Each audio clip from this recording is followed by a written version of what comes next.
बृहस्पते अतियदर्जो अरेहाद्यो मद्विभाति क्रतु मज्जलेखु जद्दीदयच्छवस रेतप्रजात तदस्मा सुद्रविडन्धेहि चितरम् विष्णोः कर्माणि पश्यत जतो व्रतानि पस्पशे इन्द्रस्य जुज्याः सखा तद्विष्णोः परमं पदगो सदा पश्यन्ति सूरयः दिवीव चक्षुराततम्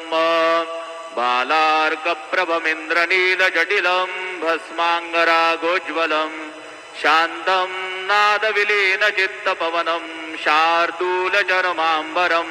ब्रह्मज्ञैः सनकादिभिः परिवृतं सिद्धैः समाराधितं दत्तात्रेयमुपास्महे हृदिमुदां ध्येयं सदा योगिभिः गुरुर्ब्रह्मा गुरुर्विष्णु गुरुर्देवो महेश्वरः गुरुः साक्षात् परब्रह्म तस्मै श्री गुरवे नमः। सद्गुरु साईनाथ देवताभ्यो नमः। प्रातः पूजनार्थे गन्धाक्षतपुष्पैः सम्पूज्य अथ धूपः वनस्पतिरसोद्भूतो गन्धाढ्यो गन्ध उत्तमः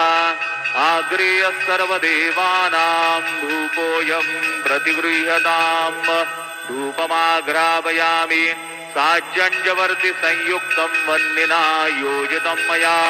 दीपं गृहार देवेश त्रैलोक्यतिमिरापः दीपं दर्शयामि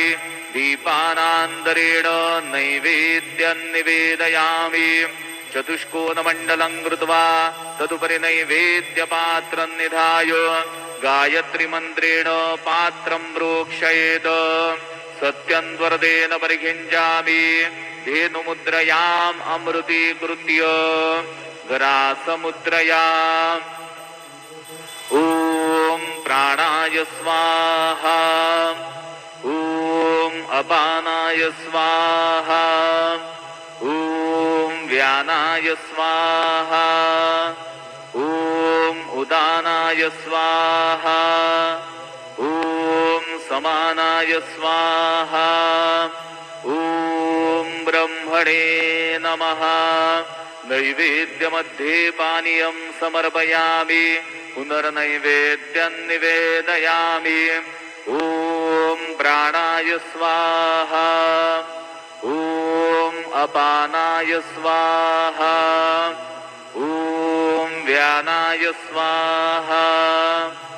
ॐ उदानाय